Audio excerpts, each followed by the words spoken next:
All right, so people were very interested in how I made this using just the line drawing and the swatch of fabric. So let me show you how I did it.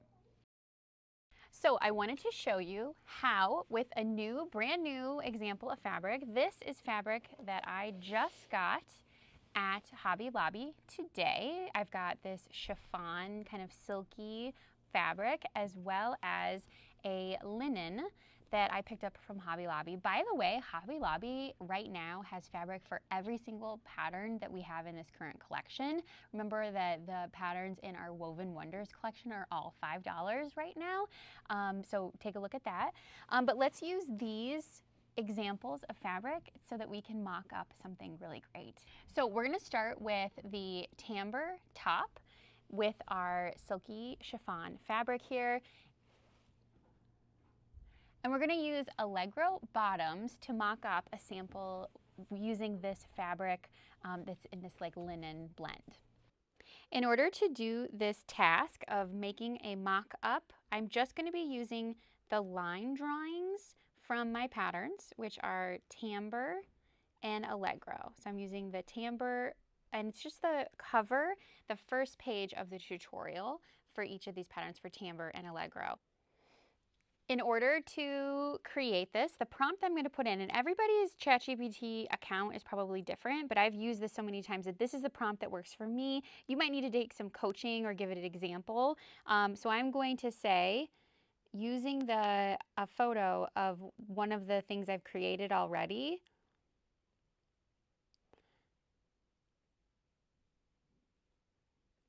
I'm going to put in the example, use this example mock-up to create a new mock-up with tambour top pattern. Let's try the bishop sleeves with placket.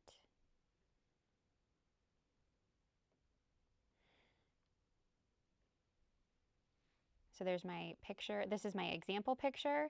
I've got my fabric swatch, and then I have my pattern. I also probably should give it some info about what that fabric is. I think it might even be able to find that link, a picture of it, through Hobby Lobby's website. Okay, now just send that. It'll take a moment to pause and sketch it out. And this first rendering might be a little off base. Sometimes when it's creating these things, it hallucinates or creates false pieces, but sometimes it gives you a really great mock-up, and it just gives a place to start from. And I find this really helpful when I'm pulling fabric from my stash and I'm not sure what to use. This is a good place for me to start personally. Some people might not appreciate the use of it for this, but I find it really helpful in saving time and making sure that what I am envisioning in my head kind of matches with what will be created. Okay, so here is the example. And you can see already that, you know, the pattern, it's kind of hallucinating. Like it's putting in like these cuffs are not part of the pattern originally. So you have to be kind of careful about that. Like the pattern doesn't have this seam right here, but honestly, that kind of is cute. So that might be like a fun place to start for a hack. So here it is. It made a dress view, but I need to emphasize that I want the top. So I can go in and refine it a little bit.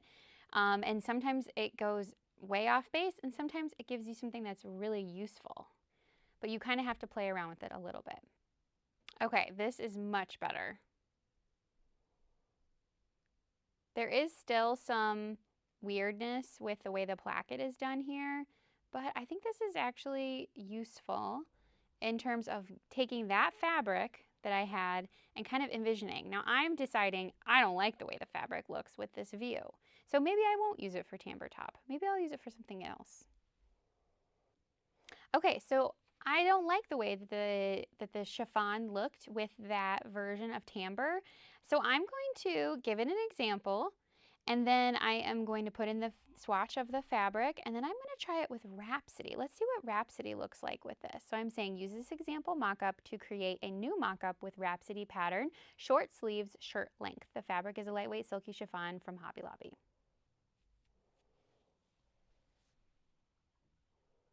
Oh, that's cute.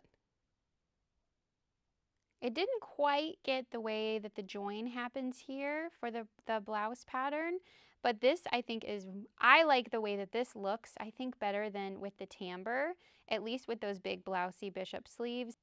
So this is good information for me. I like the way that the chiffon looks put together with this version of the blouse.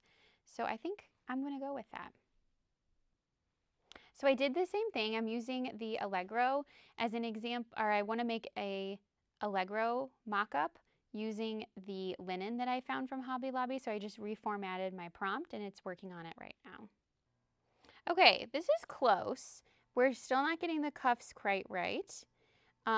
These are closer to what the pattern line drawing looks like, but I think I'm getting pretty close to like what the feel of this would be like if I made it in that fabric.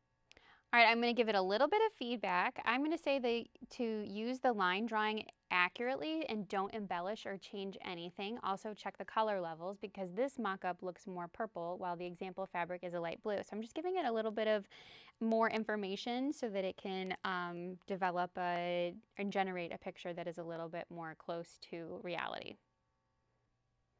Okay, it still doesn't have our proportions quite right for those crops on the line drawing, but turns out when it put it on the mock-up with the fabric, this section here looks perfect. It still generated some cuffs there, but honestly, those are kind of cute. So I don't know, maybe I need to do a hack with that.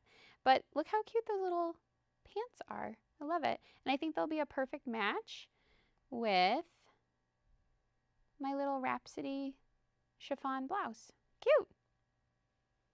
That is how I make the mock-ups using Chat GPT, a line drawing from the pattern cover, as well as a swatch of fabric. I hope that's helpful for you, and remember that all of these patterns right now are on our feature sale, and you can get them for just $5 for select digital patterns.